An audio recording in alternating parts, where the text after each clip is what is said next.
გამარჯობა, ეთერშია დღის ამბები 4-ზე, მე ვარ ჟურნალისტი დიანა ტრაპაიძე. ორკესტრირებული მამუკა ხაზარაძის შემდეგ ეს ტერმინი გიორგი გახარიასთან კონტექსტში ახსენა ვიცე-სპიკერმა გია ვოლსკიმაც. პოლიტიკურად ორკესტრირებული საქმე გიორგი გახარიას წინააღმდეგ, ასეთია პრემიერის მთავარი გზავნილიც. პარლამენტის ვიცე-სპიკერი გია ვოლსკი შეფასებას იზიარებს და ასეთ განმარტებას აძლევს.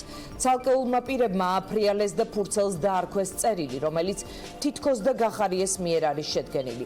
რასაკვირველი არც წყაროს დიდი ძებნა არ სჭირდება, საიდან მომდინარეობს ორკესტრირებული შეტევა. ცალკეულმა ფიზიკურმა პირებმა განიზრახეს და გარკვეულ პოლიტიკურ ძალებთან ერთად პროცესი წარმართეს პოლიტიკური კალაპოტით, მაშინ როდესაც არსებობს გარკვეული შეკითხვები, მნიშვნელოვანი ფინანსური საეჭვო ტრანზაქციები, რომლის მიმართაც მიმდინარეობს გამოძიება.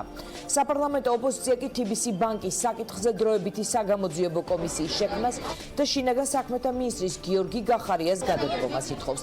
მომავალ ორშაბათს პარლამენტის ბიუროს ხდომაზე ევროპული საქართველო მაგალითად აპირებს წარადგინოს დადგენილების პროექტი TBC ბანკისა და ანაკლიის განვითარების კონსორციუმთან დაკავშირებულ პირებზე შესაძლო ზეწოლის შემსწავლელი საგამოძიებო კომისიის შექმნის მოთხოვნით. ოპოზიციის ამ პათოსს კატეგორიულად ეწინააღმდეგება საპარლამენტო უმრავლესობა. გია ვოლსკი ამბობს, რომ გიორგი გახარიას წინააღმდეგ შეტევის მიტანა საგამოძიებო კომისიის მოთხოვნა, საპარლამენტო განცხადებები პოლიტიკური პარტიებიდან, ეს არის ცდელობა გადაფარონ ძირითადი თემები.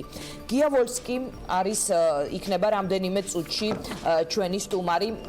დღეს პრემიერი გამოვიდა ბრიფინგზე და მთელი რიგი განცხადებები გააკეთა სწორედ ამ თემასთან მიმართებაში. დღეს 1 აპრილი რომ იყოს, ამ წერილზე საუბარი უფრო გამიადვილდებოდაო, ამბობს მამუკა ბახტაძე. TBC-ის საქმეზე ის ამბობს, რომ შეფასებებში პოლიტიკურად მოტივირებულ და დამახინჯებულ ფაქტებს ვისმენთ და ყველაზე იაფი და უპასუხისმგებლო პოლიტიკურ სპეკულაციასთან გვაქვს საქმე. გია ვოლსკი არის ჩვენი სტუმარი, მე მას მივესალმები, ძალიან დიდი მადლობა, რომ პასუხობ ჩვენს შეკითხვებს. ბატონ გია, ვინ არის ორკესტრის დირიჟორი? თუ ვიცე-პრემიერის და შინაგან საქმეთა მინისტრის მიმართ მიმდინარეობს ორკესტრირებული შეტევა? გესმით ჩემი ხმა? ჯერჯერობით არის მის. ჩვენ შევეცდებით, რომ გავასწოროთ და ბატონმა გიამ გაიგონოს ჩვენი ხმა, მანამდე კიდევ ერთხელ გეტყვით, რა თქვა პრემიერმა. ყველაზე იაფი და უპასუხისმგებლო პოლიტიკური სპეკულაცია. შეფასებები, რომ ანაკლიის სპორტის პროექტს საფრთხე ემუქრება. არასწორი აქცენტები, როდესაც ანაკლიის სპორტს უკავშირებენ TBC-ის საქმეს. ანაკლიის სპორტი მისი ხედვის, ანუ პრემიერის ხედვის და სტრატეგიის ნაწილია და ამ პროექტზე ბევრი დრო მაქვს დახარჯული. დღეს არის 8 მარტი, 1 აპრილი რომ იყოს, გულწრფელად უფრო გამიადვილდებოდა საუბარი ამ წერილზეო, ამბობს ასევე მამუკა ბახტაძე. და ჩვენ საუბარს ვიწყებთ გია ვოლსკისთან. კიდევ ერთხელ დიდი მადლობა მას, რომ პასუხობს ჩვენ შეკითხვებს. ბატონ გია, ორკესტრირებული შეტევა ვიცე-პრემიერზე და შინაგან საქმეთა მინისტრზე. ვისი მხრიდან არის ეს შეტევა, ვინ არის ამ ორკესტრის ეგრეთ წოდებული დირიჟორი? ორკესტრის დირიჟორი არ ვიცი, შემსრულებლები ბევრი ჩანს. დირიჟორი ჯერჯერობით არ ჩანს, მაგრამ თქვენ ახლა მქონდა გუშინ წინ ქალბატონ ნინო ჟიჟილაშვილთან ჩართვა და ამას პრინციპში დამატება არაფერი არ მაქვს, მაგრამ ფაქტია, რომ ფორმულა შემდეგია, მოკლედ რო ვთქვათ, რომ ძალიან საეჭვო ტრანზაქციაა, ჯერჯერობით საეჭვოა და არ ვიცი ახლა პროკურატურა როგორ წარმართავს და რა შედეგები დაასრულებს ამ გამოძიებას, მაგრამ ფაქტი თვითონ რაც მოხდა, ის რომ ერთმა ადამიანმა ასესხა ის თანხა, რომელიც იმავე ბანკიდან გამოიტანა, სადაც ეს ხალხი კონკრეტულად მუშაობდა თუ მუშაობს და შემდეგ ეს მოხდა ეს თანხა ოფშორულ ზონაში და რომ ამ თანხას არავინ არ ემსახურებოდა, ისიც უკვე თქვი და აღარ მინდა ხა, მაგრამ ალბათ გამეორება, აიც რაღაც საჭიროა. რომ ნებისმიერი ადამიანი თანხას გამოიტანს ბანკიდან და გინდა საფინანსო ნებისმიერი ორგანიზაციიდან და არ მოემსახურება, უმცირესი რაოდენობით თანხის დაგვიანებისთვის უდიდესი ჯარიმები ედება და სახლიდან აგდებენ. 17 მილიონს არავინ არ ემსახურება, მე ეს 17 მილიონი გადადის ოფშორ ზონაში, საეჭვოა და საკმაოდ სერიოზულ და მნიშვნელოვან დაგვრევას. საკომიტეტო მოსმენის შემდეგ თქვენ ისევ დაგჭათ ამ საქმეზე კითხვებით, ან პარალელურად გამოძიებაშია ეს საქმე და მეტი შანსია რომ გავიგოთ რეალურად რა მოხდა. მე გეკითხებით იმ ნაწილზე, რომელზეც რასაკვირველია. არა, კითხვები დამჩა. კითხვები დაგჭათ. დამჩა რასაკვირველია კითხვები, იმიტომ რომ ხო, ამ კითხვებზე კი არ არის ლაპარაკი, ამ საკითხზე კი არ არის ლაპარაკი. მისი კონკრეტულ ფიზიკურ პირებზეა საუბარი და არა ბანკზე ახლა. ბანკი არის საკმაოდ ჩამოყალიბებული, კარგად გამართული ფიზიკური ინსტიტუტი, ფინანსური ინსტიტუტი, რასაკვირველია თვითონ ამ ადამიანებს ამაში დიდი ღვაწლი მიუძღვით, მაგრამ ფიზიკური პირების მიმართ აქვს გამოძიებას გარკვეული შეკითხვები საკმაოდ სერიოზული. ეხლა საკომიტეტო მოსმენაზე პასუხები ამასთან დაკავშირებით არ იყო. ერთი გაიჟღერა, რომ თქვათ ხაზარაძემ აიცოდა, რომ ეს მოხდა.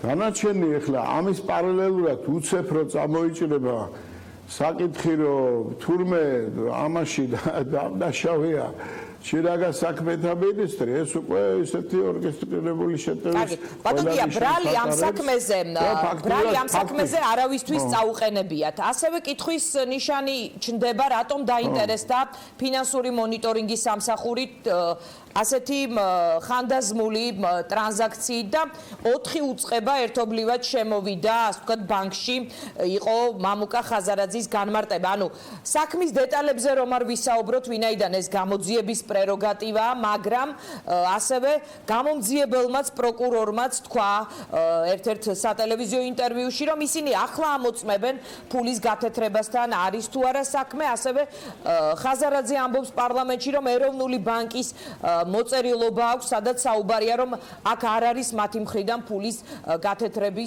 გათეთრებაზე საუბარი. ანუ რა ტიპის უკანონო კანონიერი როგორი დარღვეული, ვთქვათ, ჯარიმას ითვალისწინებს ეს თუ რას ითვალისწინებს, ეს საგამოძიებო ორგანოებმა გაარკვიონ. მოკლედ იურისტებიც, თქვენი ოპონენტებიც საუბრობენ, რომ ყველაფერია ეს საქმე ფულის გათეთრების გარდა, მაგრამ ეს დავუტოვოთ მათ. როცა ორკესტრზე საუბრობთ, თქვენ ამბობთ, რომ აი ამ პოლიტიკურ ორკესტრირებულ კამპანიაში არის მამუკა ხაზარაძეც? ჯერ ეს ერთი არ ვიცი, უნისონი ფაქტია, რომ იგრძნობა ის ამბობს იმას, რასაც იმეორებს ნაციონალური მოძრაობა და ნაციონალური მოძრაობა. ორივე ნაციონალური მოძრაობა ამბობს ხედველობაში. ნაციონალური მოძრაობა ამბობს იმას, რასაც ამბობს და მამუკა ხაზარაძე და მამუკა ხაზარაძე ამბობს იგივეს, რომ თითქოს ის კი არ არის თემა, რასაც თქვენ ამბობთ ეგრე. შესაძლოა მე არავის არ უთხოვს და მე ძალიან შორსა ვარ იმ აზრისგან, რომ რამე დასკვნები გავაკეთო, მე გამომძიებელი არა ვარ. მე ვამბობ, თვითონ თემა არის ძალიან ისეთი მკვირალა და პრაქტიკულად პასუხები არ არსებობს, პასუხები ვერ მოვისმინეთ. და წარმოვიდგინე უცებ და რეალურად სურათიც ესეთია, რომ ადამიანებმა გადაწყვიტეს, რომ ამ თემაზე პასუხები რო არ გასცენ, ჯობია სხვაგან გადაიტანონ ისრები, თუნდაც ტელევიზიები ჩაერთო ამაში, თქვენ ვინაიდან გარკვეული მიზეზები ამისი გააქვთ. რუსთავი 2 გამოდის ნაციონალური მოძრაობა და სულ სხვა თემაზე არის ის გაკეთებული აქცენტები, ვიდრე იმაზე, რაც რეალურად მოხდა. ეგ არის ფაქტი. ხან იქ რუსეთის თემა წამოწიეს. აშიტირებული ბატონია, იმ საკომიტეტო მოსმენაზე ხაზარაძემ ძალიან ბევრი რამ თქვა, მათ შორის ეროვნული ბანკის პრეზიდენტის რაღაც საუბრის დეტალები, როცა ის ამბობს, რომ თითქოს აი პოლიტიკოსები და მიჩივლეთ, გაასაჩივრეთ, აი ამ ორკესტრირებულ შეტევაზე საუბრობდა და ამ კონტექსტში ახსენა მუქარის წერილი. აი ყველაზე მთავარი თქვენი მხრიდანაც სწორედ ამ წერილზე იყო აქცენტი გაკეთებული. და ეხლა თქვენ ჩვეული ტაქტიკას ხომ არ მიმართავს თქვენი პარტია, როცა ყველაფერს აკავშირებს ნაციონალურ მოძრაობასთან, რაღაც სინქრონულ ქმედებასთან. აი, რა საერთო აქვს ნაციონალურ მოძრაობასთან კაცს ამ შემთხვევაში, რომელიც მეორე ტურის წინ გამოვიდა განცხადებით, რომ რევანშის დრო უნდა დასრულდეს. ანუ ამით თქვენს გუნდს დაუჭირა მხარი. ჩვენ გუნდს რატო დაუჭირათ? მხარი დაუჭირა თავის თავს და იმ ადამიანებს, ვინც წიხრქვეშ ქონდა ამოდებული ნაციონალურ მოძრაობასთან.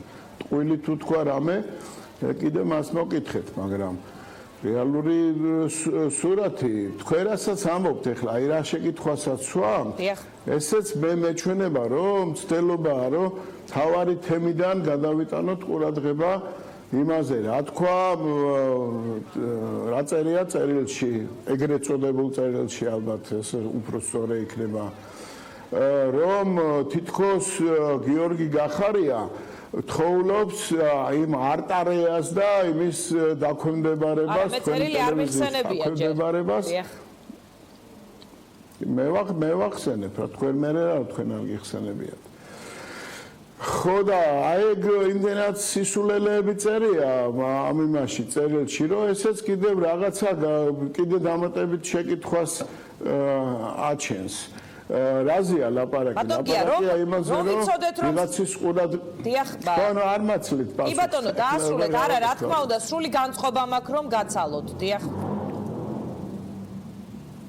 ხო, მეტი რა უნდა თქვა, რომ ვიღაცის ყურადღება იქნეს მიქცეული. მოდი ესე შევხედოთ ამ კუთხით, რომ აი არსებობს თურმე ტელევიზია და თქვენ საერთაშორისო დონეზე მაქვს საუბარი, პარტნიორ ქვეყნებს ტყუილა გონიათ და იქ რეიტინგებში რო უწერიათ ჩვენ ხელისუფლებას, რომ მედია თავისუფლება არის ცადად დამიწა, განსხვავება იმის რაც იყო და რაც არის.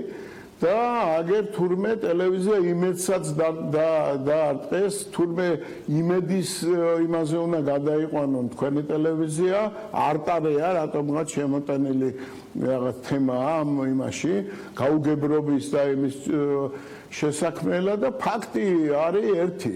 ჩვენ ვდგევართ აი ორი სერიოზული ადამიანი და ვსჯელობთ იმაზე, რომ იმ ფურცელის ნაგლეჯზე წერილი არის სერიოზული და ის რაც პრინციპში ეროვნულმა ბანკმა არა მხოლოდ აქციონერთა საზოგადოება მიიღო სერიოზულად ლონდონში აქედან დასკვნები კი არ გავაკეთოთ.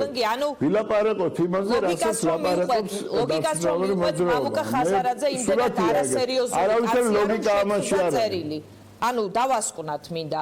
ანუ მამუკა ხაზარაძე არის ზედმეტად არასერიოზული ადამიანი, რომელმაც მოიგონა რაღაც წერილი, შეთხზა და ის პროკურატურაში მიიტანა. სასამართლოს გამოკითხვის გზით, მაგრამ ასე ვთქვათ.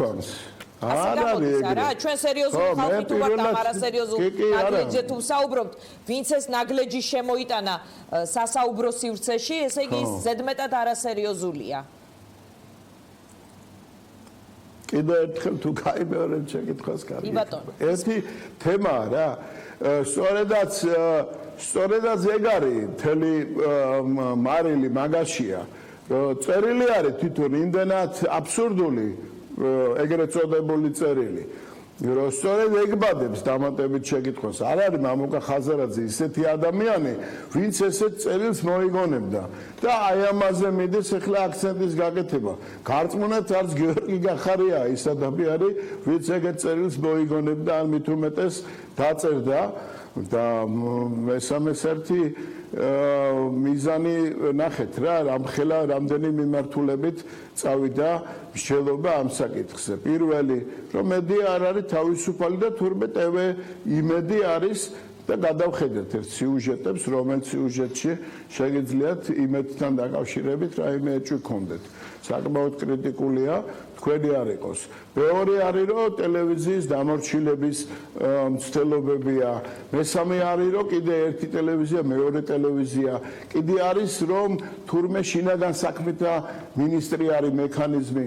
უამრავი თემებია. იქ წარმოიშვა, რომ კომისია შევქმნათ საპარლამენტო და საერთოდ გახარია უნდა ისაც ჯერა რომ ხაზარაძე სერიოზული კაცია და ის ასეთი დარტყმის პირობებში რეპუტაციული პირველ რიგში აი ამ ხელაპროექტების მნიშვნელოვანი პროექტების წინ როდესაც თხზავს ამ წერილს ხომ და ვინმეს თუ სჯერა რომ ის სერიოზული კაცია და ამას ვერ შეთხზავდა ასეთ დროს იმ ადამიანებისთვის რა პასუხი აქვს ხელისუფლებას ის რომ წერილი ფარატინა ქაღალდია თუ ეს ვინმეს არ აკმაყოფილებს ხომ არ ფიქრობთ რომ გამოძიებას უფრო მეტი უნდა გაეკეთებინა რომ უფრო დამაჯერებელი ყოფილიყო საუბარი ამ ფურცლის ფარატინობაზე და ამ წერილის ვთქვათ უმნიშვნელობაზე და სასაცილოობაზე თუნდაც ხო, ნუ ახლა რასაკვირველია იქ რომ დაესახელებენ. არა, მაგაზე კიდევ ერთხელ გაგცემთ პასუხს, თუ ეგ დაგაკმაყოფილებთ.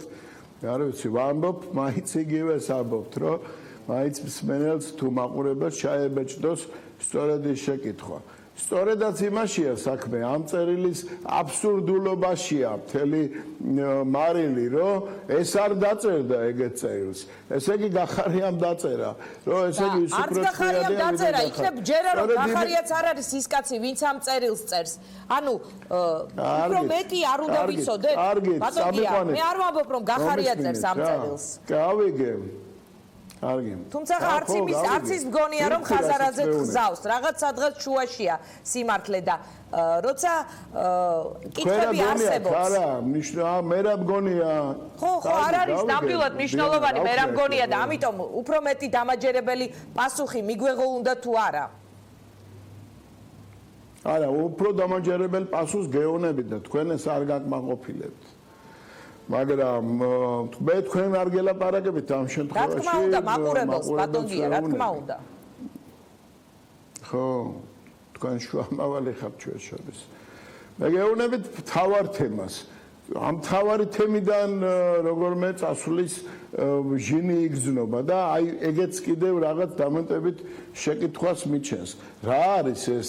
რისი მცდელობა სწორედ მაგიტომ ხომ არ არის დაწერილი ესეთი აბსურდული შინაარსის რაღაცა ეგრეთ წოდებული წერილი რომ სწორედ ამ თემაზე იყოს თავარი აქცენტი გაკეთებული მე თავიდან ვთქვი და ვაღიარებ რომ ვთქვი რომ ეს არის რაღაც ხავსი რომელსაც შეიძლება ადამიანი მოეჭიდოს რომელსაც მართლაც რაღაცა სერიოზული გადაცდომა აქვს და ამ გადაცდომის გადასაფარად შეიძლება ესეთი რამე მოიგონოს ხავსი თურმე არც ისეთი ხავსია ვინა რამე თუ აი ბოლო მომენტს ყოველთვის მატოვებიდან არც ისეთი ხავსია რამე თუ ამხელა აჟიოტაჟი და ამხელა მცდელობა იმისი რომ ეს გახდეს მთავარი თემა და კიდევ ერთხელ გიმეორებთ არ შეიძლება ადამიანმა ბანკიდან ფული ისესხოს ამ ბანკში ყოფ ადამიანებს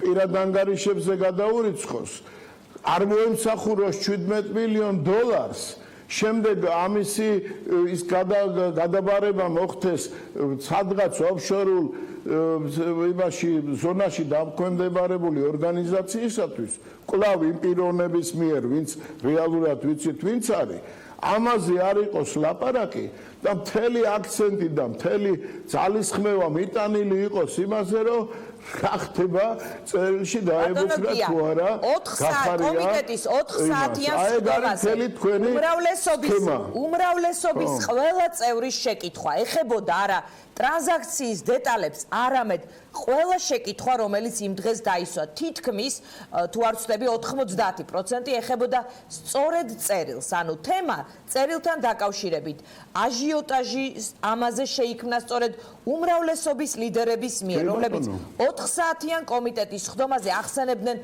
მხოლოდ წერილს და არც ერთ იმ დეტალს რომელზეც ახლა თქვენ საუბრობთ და ტრანზაქციასთან დაკავშირებით მან საკმაოდ ვთქვათ ხანგრძლივად ისაუბრა ხაზარაძემ გასაგებია ვიღაცას კითხვები დარჩა, ვიღაცას არ დარჩა, ამისთვის საგამოძიებო სტრუქტურები არსებობენ, როგორ რამდენად ნდობის რა მაღალი ხარისხით ეს ცალკე თემაა, მაგრამ მოდი ახლა სხვა კითხვაზე გადავალ, იმიტომ რომ წერილი ნამდვილად უმრავლესობის კისერზეა მისი ასეთი აჟიოტაჟის ქვეშ მოქცევა ასევე. მინდა კითხოთ საპარლამენტო საგამოძიებო კომისიის შექმნას. ემხრობით თუ არა, მაშინ როცა თავად ხაზარაძე ასეთი დონის ბიზნესმენი მსხვილი ქვეყანაში ამბობს, რომ პოლიტიკურად ორკესტრირებული შეტევის მსხვერპლია, ფიქრობ თუ არა, რომ საგამოძიებო კომისიამ შეიძლება ამ მხრივ რაღაც სიცხადე შეიტანოს. რატო უნდა კონდეს რა ინტერესი აქვს ნებისმიერ სტრუქტურას, გინდა პოლიტიკურს, გინდა სახელმწიფო სტრუქტურას, რომ მამუკა ხაზარაძის მიმართ რაღაც განახორციელოს. აქ არ არის TBC ბანკზე ლაპარაკი, ხაზგასმით ვამბობ. მეც ამაკ TBC ბანკში ანგარიში გახსნილი და საკმაოდ მაღალი ხარისხის და კარგი მომსახურებაა და ცნობილია მსოფლიოში. აქ ფიზიკურ პირებზეა ლაპარაკი. ფიზიკურ პირებზე, რომლებმაც რაღაცა გარკვეული გადაცდომა შესაძლოა ჩაიდინეს. თუ უმრავლესობა ლაპარაკობს წერილზე უფრო მეც, ეს იქიდან გამომდინარე, თუნდაც იქიდან გამომდინარე, აგერ თქვენ და სხვაები სვამენ ამ წერილზე საკითხს და ამ წერილზე მიდის საუბარი. ეხლა უმრავლესობის კისერზეა თუ უმცირესობის კისერზე, დავასკვნათ იქიდან ვინ რას ითხოვს. ერთნი ითხოვენ, რომ გადადგეს კახარია, შინაგან საქმეთა მინისტრი და ეს გარკვეულ პოლიტიკურ დივიდენდსაც უჩენს და იქ რაღაც გაურკვევლობა შინაგან საქმეთა სამინისტროს საფუძვლების შერყევა უშველებელი პოლიტიკური მიზნები აქვს ცნობილ დესტრუქციულ ძალას, რომელიც არის ერთი გინდა მეორე ნაციონალური მოძრაობა. ეგ ერთი კომისია შეიქმნას, რაზე უნდა შეიქმნას კომისია, რა შეკითხვები აქვს კომისიას, რა უნდა საკითხი და ეგ ხომ არ არის მიზანი. ეხლა მე არ მინდა ჯერ ერთი პიროვნულად არ მინდა რომ რაღაც შეტევა მივიტანო, მაგრამ თქვათ არ არის მამუკა ხაზარაძე, რომელსაც გარკვეული მნიშვნელოვანი დამსახურება აქვს ხო ბიზნესის განვითარების საკითხებში, მაგრამ სწორედ ამ წერილის თემის წამოწევა არის ერთადერთი გამოსავალი იქიდან თუ როგორ არ უნდა გასცეთ პასუხები 17 მილიონის ტრანზაქციის თემას. არ გასცა? არა, არ გასცა. მაშინ თქვენ თუ გახსოვთ რამე მითხარით, რა მოხდა? 4 საათი საუბრობდა პარლამენტში და უამრავი ეს დაასესხა. კი, აი 4 საათი რომ პასუხობდა, პროკურორებმა გამოიკვლიონ დაველოდოთ რა თქმა უნდა ეს რა ტიპის ტრანზაქცია იყო. ბატონგია, რა თქმა უნდა, მე არა ვარ გამომძიებელი იურისტი. მინდა კითხოთ ამ წუთებში პირველი რადიო ავრცელებს ინფორმაციას, რომ თია წულუკიანი დატოვებს უახლოეს დღეებში თანამდებობას, რამდენად რეალურია ასეთი ტიპის ცვლილებები სამთავრობო თუა დაგეგმილი, მათ შორის თია წულუკიანთან დაკავშირებით რამე ხომ არ შეიძლება შეიცვალოს. ეს ყველაფერი ერთი და იგივე თემაა სულ, რომ აი აქ რაღაცა ხდება, იქ პროცესები მიდის, ფარდის ამ წუთას გავცელდა ინფორმაცია და კითხეთ, ბატონგია, ვისარგებლე იმით, რომ თქვენ ხართ ჩვენი სტუმარი, სახელმწიფო გუნდის წევრი, პოლიცსაბჭოს წევრი და თუ რამე ხდება, გეცოდინებათ ეს ვიგულისხმე. არ არის. კი. მნიშვნელობა იმას აქვს, რომ მე კი პასუხობთ, მაგრამ ფაქტია, რომ თქვენ მაინც იქით მედიხართ, რომ რაღაცა ხდება ისეთი, რაც შეიძლება საზოგადოებამ არ იცის.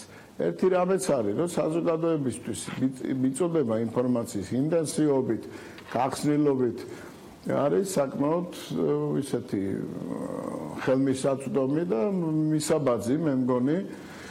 და სწორედ ეს არის დახასიათებული საერთაშორისო რეიტინგებში ასეთი მართლობაა დახასიათებული. ეხლა მართლობის წინააღმდეგ რო იქნება ორკესტრირებული შეტევა და თუნდაც ეს უნისონში იყოს და თუნდაც შემთხვევით იყოს და თუნდაც დამთხევა არის თუ სტრატეგიული გეგმაა, ეხლა ამას მე მგონი არავის არ უყურს. თუნდაც ეს თვითონ სურათების ჩვენება ადამიანების აი ეს მიდის იმას ხსნიან, ეს ყველაფერი ერთ მიზანს ემსახურება და არავის არ ხსნია, როგორც სიტუაცია. გასაგებია თქვენი პასუხი ასეთია. დიდი მადლობა, გია ვოლსკი პასუხობდა ჩვენ შეკითხვებს.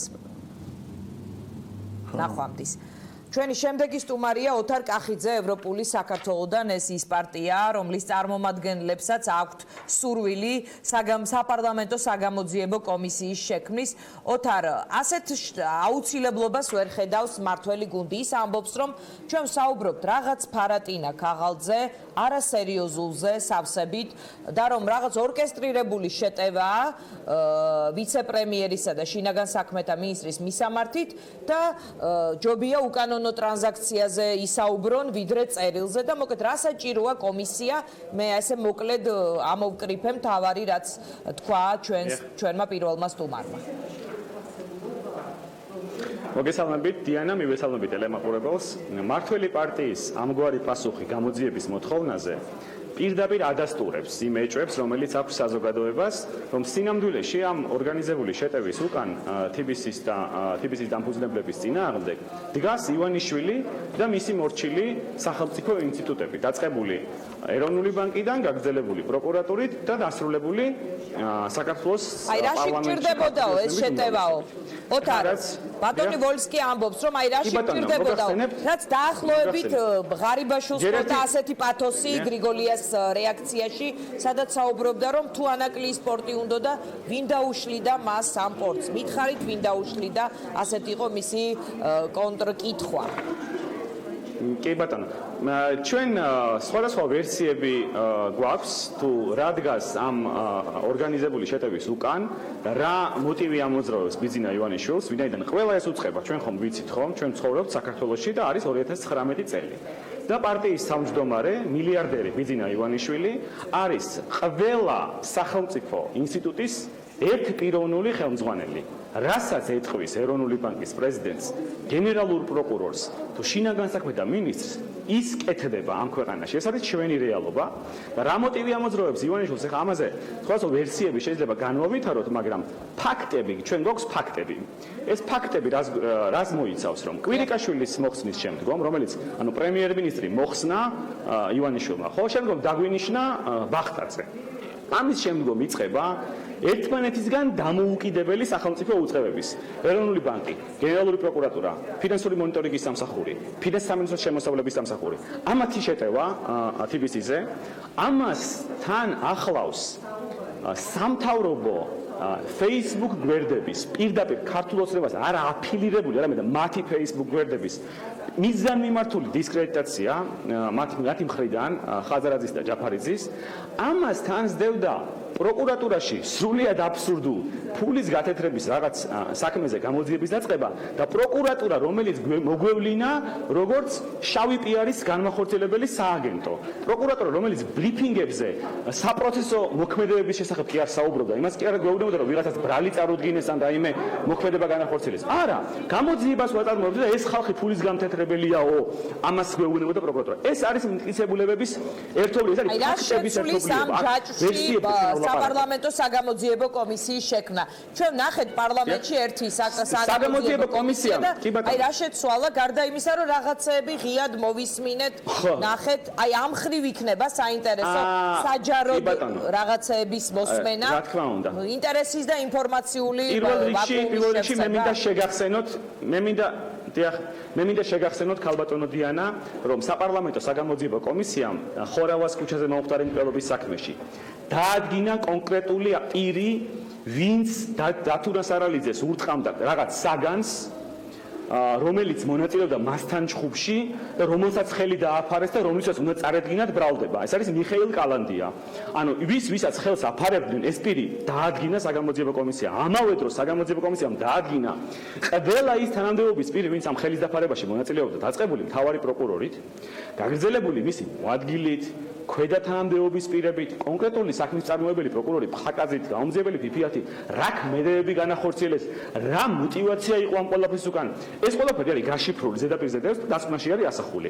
ამიტომ საგამოძიებო კომისიამ უნდა დაადგინოს სიმართლე. თორე საგამოძიებო კომისია და პარლამენტი ვერავის ვერ დააკავებს და ვერც განაჩენს გამოუტანს. ეს არის მართლმსაჯულების ორგანოების გასაკეთებელი, მაგრამ უმნიშვნელოვანესია და თქვენ დამერწმუნებით, რომ მედიის როლის ეს არის უმნიშვნელოვანესია, რომ გავიგოთ სიმართლე. უმნიშვნელოვანესია, რომ ვამხილოთ ის პირი, ვინც შეიძლება კანონდარღვევას ჩადიოდეს. უმნიშვნელოვანესია, რომ დღეს არსებულ ვითარებაში, როდესაც პროკურატურას უბრალოდ ნულოვანი ნდობა აქვს, ჩვენ გვყავს ჯიბის პროკურატურა, კარიკატურული უწყება, რომელიც მტკიცების ტვირთს აკისრებს, მსხვერპლს, ანუ განაცხადა ადამიანმა, რომ მე მუქრებოდნენ, რომ წარადგინათ წერილი და ესენი პასუხობენ, რომ ეს ფარატინა ქაღალდია. იმის ნაცვლად, რომ შუამავალი დაკითხონ. იმის ნაცვლად, რომ ამ წერილის გამგზავნი დიახ, აი რა გამოძიება მიმართულებით. დიახ. არა, პროკურატურას ჯერ ერთი პროკურატურა ვალდებული იყო პირდაპირ, რომ დაეწყო გამოძიება ხაზარაძის მიმართ მუქარაძე და თანამდებობის ბოროტად გამოყენებაზე. შემდგომ აუცილებლად ვალდებული იყო და დღესაც არის ვალდებული, რომ დაეკითხა ის შუამავალი, ვინც დაასახელა ხაზარაძემ, ვინც მოუტანა მას წერილი. ვალდებული იყო დაეკითხა ასევე ის, ვინც სახელდება როგორც წერილის გამგზავნი, მხედველობაში ყავს შინაგან საქმეთა მინისტრი გახარია, წინასწარ რა იციან, რომ ამას ადგილი არ ქონდა. ეს ხომ არის ცინიზმი, ეს არის საზოგადოებისთვის თვალში ნაცრის შეყრა. თურმე გამოსაძიებელი არაფერია. წერილი რომ საერთოდ არ იყოს იმაზე, რაზეც მამუკა ხაზარაძემ ისაუბრა, იმ ორკესტრირებულ შეტევაზე, რომელიც მის მიმართ ხორციელდებოდა. ამას გამოძიება და ამას პასუხისგაცემა არ უნდა? საიდან აქვს ეს გამზადებული პასუხები, რომ აქ არაფერი არ არის? იქნება არის. როგორ შეიძლება იყოს კეთილსინდისიერი და მიუკერძოებელი ფიგურა, გნებავთ პარლამენტარი, გნებავთ პროკურორი, გნებავთ ექსპერტი გამოძიების წინააღმდეგი. რომ არ გამოვიძიოთ, აქ გამოსაძიებელიც არაფერია. ეს არის უბრალოდ საზოგადოების დაცინვა და ამით პრინციპში ნიღაბსაც იხსნიან, ხო? თორე ნორმალურ შემთხვევაში ხო პარლამენტარის პასუხი რა უნდა იყოს ამგვარ მოთხოვნაზე, რომ დიახ არსებობს სერიოზული ბრალდებები, ამ ბრალდებებს სჭირდება დიახ გადამოწმება და საგამოძიებო კომისია სწორედ იმგვარი შემთხვევებისთვის არის, როდესაც პროკურატურა ერთ-ერთ ეჭვმიტანილად ფიქსირდება. თქვენ ორშაბათს ამ მოთხოვნას დააყენებთ ბიუროს ხდომაზე, ოთარ როგორც მივხვდი. ჩვენ რა თქმა უნდა, ჩვენ უკვე დარეგისტრირებული გვაქვს ეს მოთხოვნა, ბიუროს ხდომაზე განისაზღვრება პასუხისმგებელი კომიტეტი, სავარაუდოდ ეს იქნება იურიდიული კომიტეტი. შემდგომ გამოვა ეს ყველაფერი კომიტეტის შემდგომ პლენარულ ხდომაზე და საქართველოს პარლამენტის წევრები საზოგადოების თვალწინ მიიღებენ გადაწყვეტილებას, მათ სურთ გამოძიება და სურთ ამ კითხვებზე პასუხისგაცემა, თუ ისინიც ივანიშვილის სხვა ინსტრუმენტებთან ერთად ხელს შეუწყობენ ამ ყველაფრის ჩაფარცხვას და იმას, რომ საზოგადოებამ სიმართლე არ გაიგოს. ეს უბრალოდ მინდა ყველას უთხრა ჩვენ ტელემაყურებელს, ვინც ახლა თვალყურს გვადევნებს, რომ ეს ყველაფერი არის ხანმოკლე პროცესი, ხელისუფლება არის უმძიმეს კრიზისში შესული, ივანიშვილს მუხრუჭები აქვს მოშლილი და შესაბამისად ასეთი ვითარება უბრალოდ დიდხანს ვერ გაგრძელდება და უახლოეს საპარლამენტო არჩევნებზე საზოგადოება მიუჩენს თავის ადგილს ამ ხელისუფლებას, რომელმაც ყველა მანდატი ამოწურა ნდობის საარჩევნო კალენდარში მომდევნო არჩევნები 1 წლის შემდეგ არის ჩანიშნული. დიდი მადლობა ოთარ კახიძეს. რეკლამის შემდეგ დავბრუნდებით პირდაპირ ეთერში.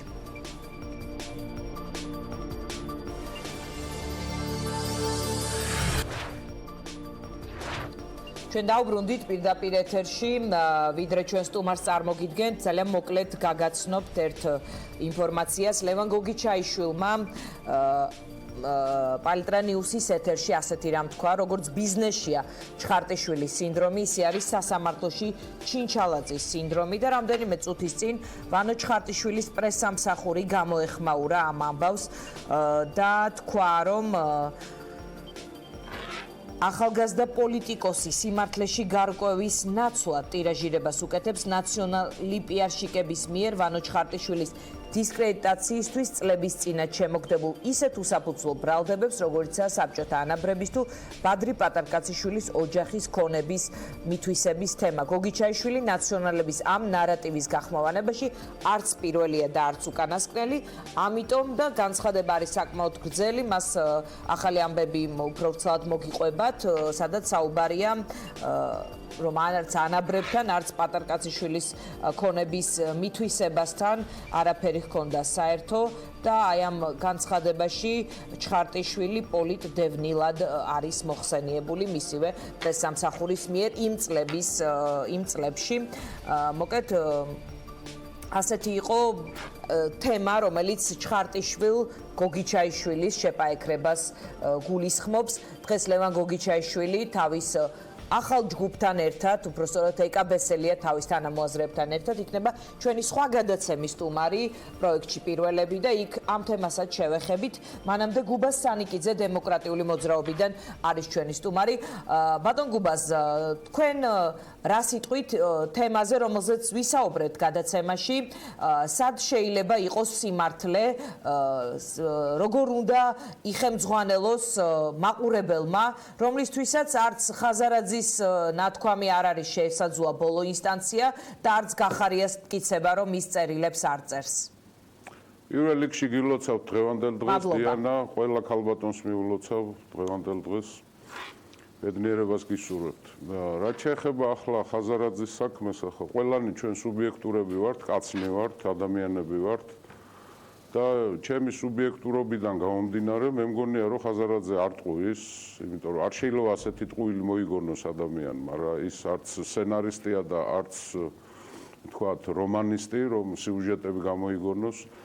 მე რატომღაც არც გახარია სცენარისტი და რომანისტი, მასე თუა საქმე. ხო და ეთყობა გახარიას დაწერილი როა ის წერილი რა, საკმაოდ ისეთი დაბალი ხარისხით არის შედგენილი. ხო და ამიტომ მე რატომღაც გონია რომ ხაზარაძე არ ტყუის, მით უმეტეს იმის ფონზე, რაც ჩვენ გუშინ ვიხილეთ დიანა, რომ ფაქტიურად ქართული ბიზნესის ძალიან მსხვილი წარმომადგენლები უკვე ალაპარაკდნენ ამაზე, ხო, რომ არის ძალიან სერიოზული ზეწოლა ქართულ ბიზნესზე და რატომღაც ამ ადამიანების მგონია ახლა ჩემთვის ძალიან ნიშანდობლივი იყო ბატონი სოფრომაძის განცხადება, როცა მან თქვა რომ დღგ-ს არ იხდის მაგალითად კარფური, ხო? ახლა ამას უკვე პროკურატურა უნდა გამოეხმაუროს, იმიტომ რომ თუ სოფრომაძე ტყუის და მე ეჭვმეპარება რომ სოფრომაძე ტყუილდეს ამაში, მაშინ კარფური რატო არ იხდის დღგ-ს და როცა ელიტარულ თქვათ კორუფციაზე, რა ქვია, ბიზნესზე არის საუბარი, ბატონი გახარია რომ ბრძანებდა, მოიკითხოს კარფური პირველ რიგში. ამიტომ ეს პროცესი წავიდა უკვე და თქვენ წარმოიდგინეთ ქართული ბიზნესი, რომელიც არ გამოირჩეოდა მანდამაინც დიდი პოლიტიკური სიმამაცით, არასოდეს არც ერთ ხელისუფლების პირობებში, უპრეცედენტო სიმამაცეს ავლენს უკვე გუშინდელ საკეთია, ხო? ამიტომ ეს პროცესი წავიდა და ის ერთ-ერთი მთავარი ეგრეთ წოდებული მონაპოვარი, რაც ქართულ ოცნებას ჰქონდა, რომ თურმე ბიზნესი არ ყაჩაღდება ქვეყანაში, ჩვენ სულ სხვა სურათს ვიღებთ ახლა. ეს ჩვენი არჩევანიც არის, ახლა ვინ დაიჯერებს, ვინ არ დაიჯერებს ახლა, ხო? წერილი არ არის მთავარი აქა. მთავარი არის ის, რაც მიიღწეულ იქნა. ორი რამ, ერთი თვითონ დისკრედიტაცია მოხდა ხაზარაძის თავის პარტნიორების თვალში და რაც მთავარია ქვეყნისთვის გადამწყვეტი მნიშვნელობა არის, რომ ანაკლიის სპორტი სულ ცოტა შეჩერდა და გადაიდო. თუ არ ჩაიშალა საბოლოოდ. ამიტომ მიზანი მიღწეული არის, როგორც ჩანს, დავალება შესრულებული არის უკვე პირნათლად ხელისუფლების. ბატონ გუბას, ანაკლიის სპორტი არის ძალიან მნიშვნელოვანი პროექტი ჩვენთვის, ამბობს ხელისუფლების ყველა წარმომადგენელი. აი დღეს მამუკა ბახტაძე ამბობს, რომ ანაკლია ესმევა რაღაც ამ დაგვარს. აი ეს განცხადებები და რეალობა რამდენად თანხვედრაშია? ნუ ახლა ამდენი ტვინი აქვს თავში რომ ეს ილაპარაკონ, რომ ახლა ხო არ იტყვია რომ ანაკლია არ არის ახლა მთავარი ჩვენთვის და არ დაიქცა ქვეყანა, ამას ხო არ იტყვიან, ამიტომ სოთეშორის საკმაოდ გვიან დაიწყეს ანაკლიის მნიშვნელობაზე საუბარი. როცა წააწყდნენ იმას, რასაც წააწყდნენ საზოგადოებრივ აღშფოთებას ამ საკითხთან დაკავშირებით, მედია ჩაერთო ამ საქმეში, ყველამ გავიგებთ, ხო რაში არის საკმაოდ დაგვიანებით დაიწყეს ანაკლიის მნიშვნელობაზე საუბარი რა. ამიტომ არ მჯერა მე არაფრის ახლა მათი საერთოდ არაფრის არ მჯერა, იმიტომ რომ აბსოლუტურად სიცრუეზე არიან გადასულები. ახლა მე მაგონებს ჩვენს ბავშვობაში დიანა იყო ასე ზღაპარი ურფინ ჯუსი და მისი ხის ჯარისკაცები რა. ბიძინა ივანიშვილი არის ურფინ ჯუსი და ხის ჯარისკაცები ყავს აგერ რა. ეგ არის მეტი არაფერი რა.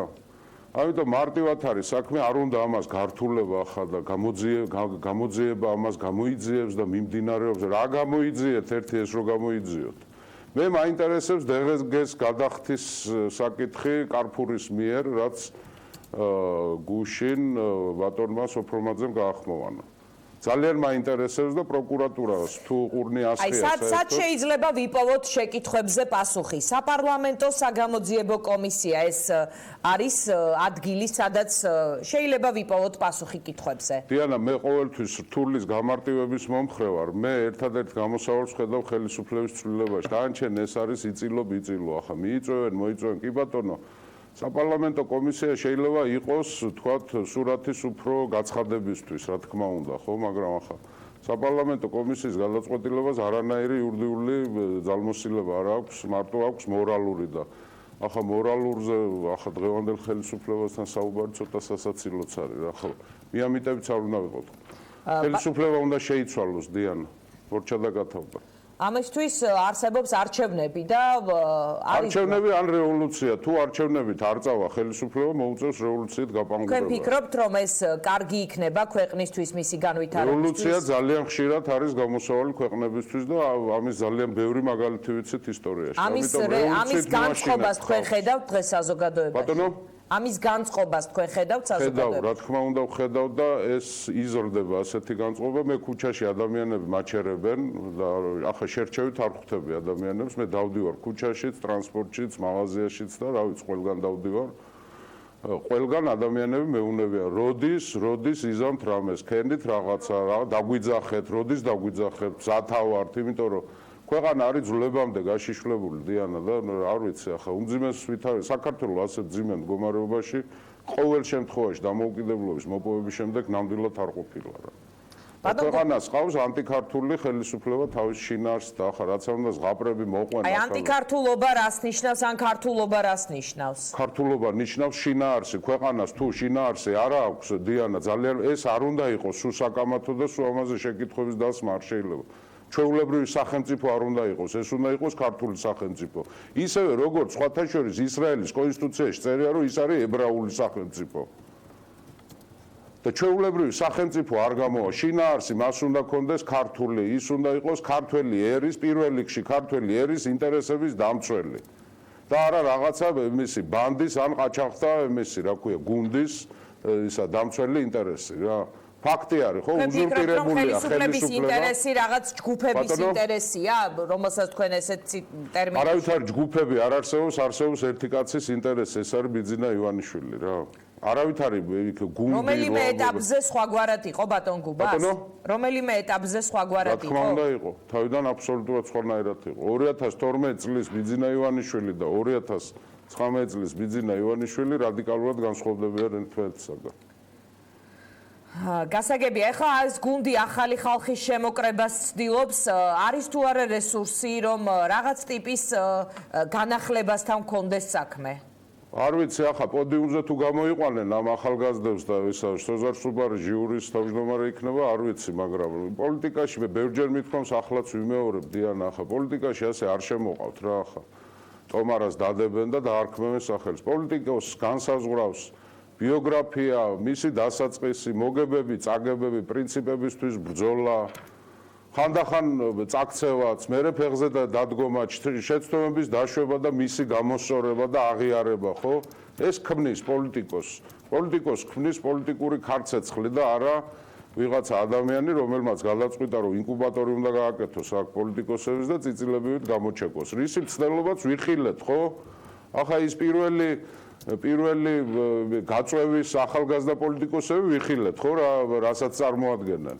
არაფერს, ნულების პარადი არის, ხო, ახლა მეორე თაობის რატო იქნება ახლა უკეთესი? ბიძინამ არ იცის რა არის პოლიტიკა და გონია რომ მაღაზიაში რომ გამოაცხადებს იმას, რა ქვია, მიღებას ახალი პერსონალის ის გონია ისა პოლიტიკა და არ არის ეს ასე არ არის საქართველოს და ასე არ იძერწებიან პოლიტიკოსები. რა თქმა უნდა დიანა ახლა რას ლაპარაკობ ხო? რაღაცით უნდა დაიწყოს პოლიტიკოსმა და ახლა ემას რა ქვია ახლად მოწყვეტილ ძუძუზე ახეულ ახალგაზრდას რომ დააყენე ქვეყნის სამართავად ახლა რა გამოვა იმისგან ხო? გასაგებია. დიდი მადლობა. მადლობ თქვენ. გუბას ანიკიძე იყო ჩვენი სტუმარი, დღის ამბები დასრულებულია, მაგრამ ჩვენი ურთიერთობა არ სრულდება დღეს საღამოს 8 საათზე გადაცემაში პირველები ინგა გრიგოლია, ნინო ჟიჟილაშვილი, ვახო სანაია, მე და ჩვენი გუნდის ახალი წევრი თამარ ჩიხლაძე შეგვიდგებით.